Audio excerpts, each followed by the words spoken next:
வணக்கம் நண்பா. இந்த வீடியோவில் வந்து பார்த்தீங்கன்னா, ரெட்மி மொபைலில் வந்து பார்த்தீங்கன்னா, நீங்கள் ஒவ்வொரு தடவும் கிளிக் பண்ணி ஆன் பண்ணும்போது, வால்பேப்பர் வந்து பார்த்தீங்கன்னா, அதுவா ஆட்டோமேட்டிக்காக எப்படி சேஞ்ச் ஆகிற மாதிரி வைக்கிறது அப்படின்னு தான் நம்ம இந்த வீடியோவில் பார்க்க போகிறோம். ஃபஸ்ட்டு வந்து பார்த்தீங்கன்னா, செட்டிங்ஸ் ஓப்பன் பண்ணிக்கோங்க. செட்டிங்ஸ் ஓப்பன் பண்ணதுக்கப்புறம் வந்து பார்த்தீங்கன்னா, அதில் கீழே வாங்க. அதில் வந்து பார்த்தீங்கன்னா, லாக் ஸ்க்ரீன் இருக்கும். ஒரு சில ரெட்மி மொபைலில் லாக் ஸ்க்ரீன் இருக்கும். ஒரு சிலதில் வந்து பார்த்தீங்கன்னா, always on display and lock screen இருக்கும். அதை கிளிக் பண்ணுங்கள். இதை கிளிக் பண்ணிங்கன்னா, இதில் பாருங்கள் கிளான்ஸ் ஃபார் எம்ஐன்னு இருக்கும். இங்கே இருக்கா, அதை கிளிக் பண்ணுங்கள். ஓகே, அதை கிளிக் பண்ணிங்கன்னா இந்த மாதிரி ஒரு ஆப்ஷன் கேட்கும். If you agree and turn on wallpaper கரோசல்னு கேட்கும். அக்ரி கொடுங்க. அக்ரி கொடுத்தீங்கன்னாவே இது ஆன் ஆயிரும். இதை ஆன் பண்ணதுக்கப்புறம் வந்து பார்த்திங்கன்னா ரெண்டாவது ஒரு ஆப்ஷன் இருக்கா, கிளான்ஸ் இமேஜ் கேட்டகரின்னு அதை கிளிக் பண்ணுங்கள். இதை கிளிக் பண்ணிங்கன்னா இதில் நிறைய கேட்டகரி இருக்கும். இதில் எந்த மாதிரி கேட்டகரி வால்பேப்பர்ஸ் உங்களுக்கு வேணுமோ அதை கிளிக் பண்ணிக்கலாம். இப்போ கேம்ஸு, ஸ்போர்ட்ஸு, இந்த மாதிரி உங்களுக்கு எது வேணுமோ அதெல்லாம் கிளிக் பண்ணிக்கோங்க. கிளிக் பண்ணிட்டு பேக் வாங்க.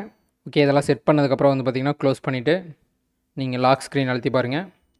உங்களுக்கு வால்பேப்பர் வந்து பார்த்திங்கன்னா சேஞ்ச் ஆகும். சேஞ்ச் ஆகுதா? ஓகே நண்பா, இந்த வீடியோ உங்களுக்கு யூஸ்ஃபுல்லாக இருக்குன்னு நினைக்கிறேன். நெக்ஸ்ட் ஒரு வீடியோவில் சந்திப்போம். Okay, bye guys.